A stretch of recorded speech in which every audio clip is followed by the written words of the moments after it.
Épisode 120, résumé détaillé. Épisode 120 de la Patrona. Confrontation entre Antonia et Alejandro. L'épisode s'ouvre sur une dispute violente entre Antonia Guerra et son fils Alejandro Beltran. Alejandro reproche à sa mère de toujours chercher à abuser des autres et l'accuse ouvertement d'être responsable de plusieurs crimes. Il lui dit « Tu as abusé des gens toute ta vie, maman, et pire encore, tu as tué. » Antonia, indignée, nie toutes les accusations et joue la victime. « Pourquoi m'accuses-tu de ça ?» Mais Alejandro ne se laisse pas manipuler. Il lui rappelle que même si elle est sa mère, la justice finira par la rattraper. Il la menace également, tôt ou tard. David, son petit-fils, apprendra que son père a été tué par elle. Peut-être David ne l'aimait pas, mais quand il saura qu'elle a aussi tué son grand-père, El Tigre, il la détestera. Alejandro ajoute qu'il découvrira aussi ce qu'Antonia a fait à sa mère, Gabriela Suarez. Antonia perd son calme, crie qu'elle n'a pas fait exploser la mine et qu'elle n'aurait jamais fait de mal à Fernando, son frère. Mais Alejandro insiste, « Maman, tu l'as fait. » Il tente de la convaincre de se rendre à Balmaseda, le commissaire, pour mettre fin à cette spirale, mais Antonia refuse catégoriquement. « Ne dis pas de bêtises, je suis une femme libre et je le resterai. » Malaise de Gabriela. Pendant ce temps, Gabriela Suarez, Veronica Dante, est avec David et Cecilia. Alors qu'ils jouent, Gabriela s'évanouit subitement. David, paniqué, croit que c'est grave et insiste pour qu'elle voie un médecin.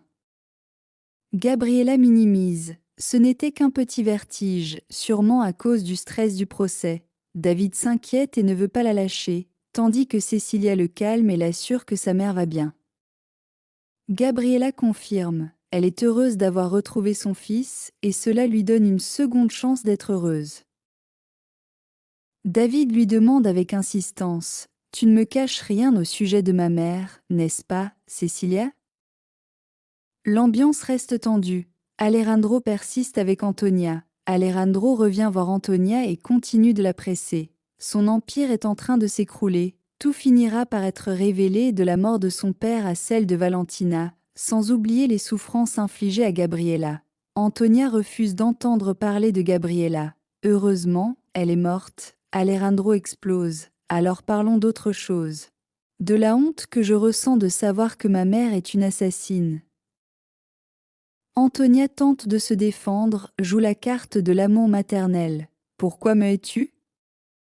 Je suis ta mère. Et tu dis que tu m'aimes.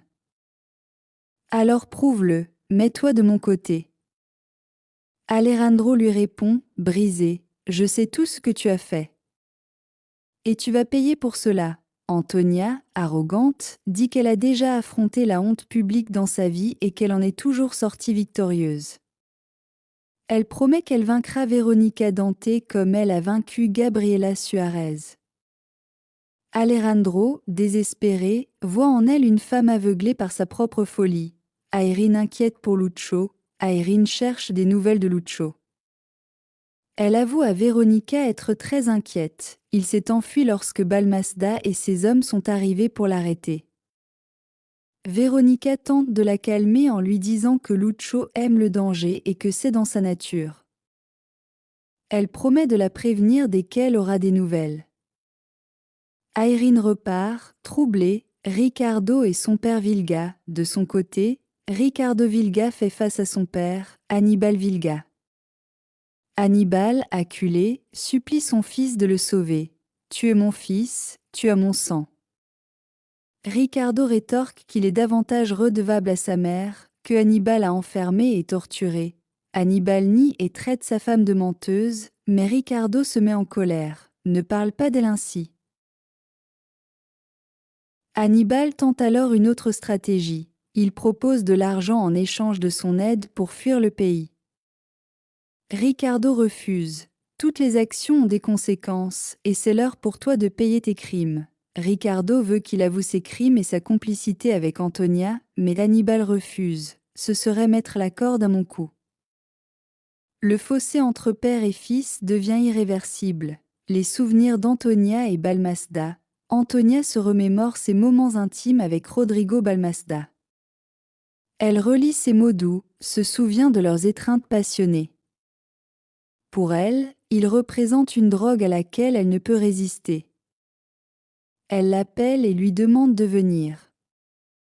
Se plaignant de solitude, Balmaceda hésite. Cela n'a pas de sens, Antonia. Mais Antonia insiste, affirmant que ce qu'ils ont partagé ne peut être effacé.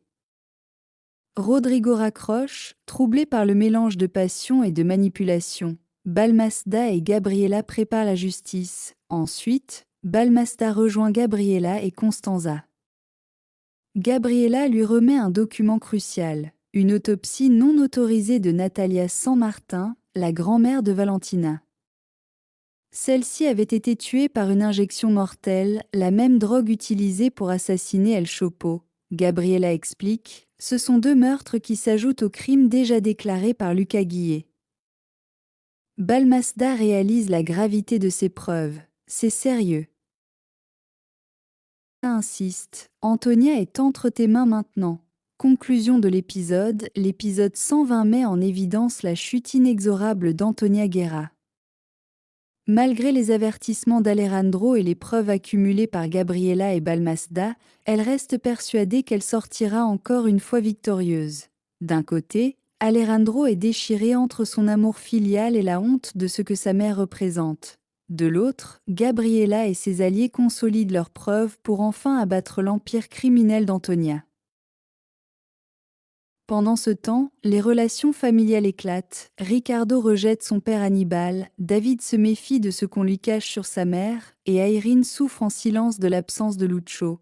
L'épisode s'achève sur un tournant décisif, Antonia est de plus en plus isolée, et la justice semble prête à l'encercler, même si elle croit encore en son invincibilité. C'est la fin.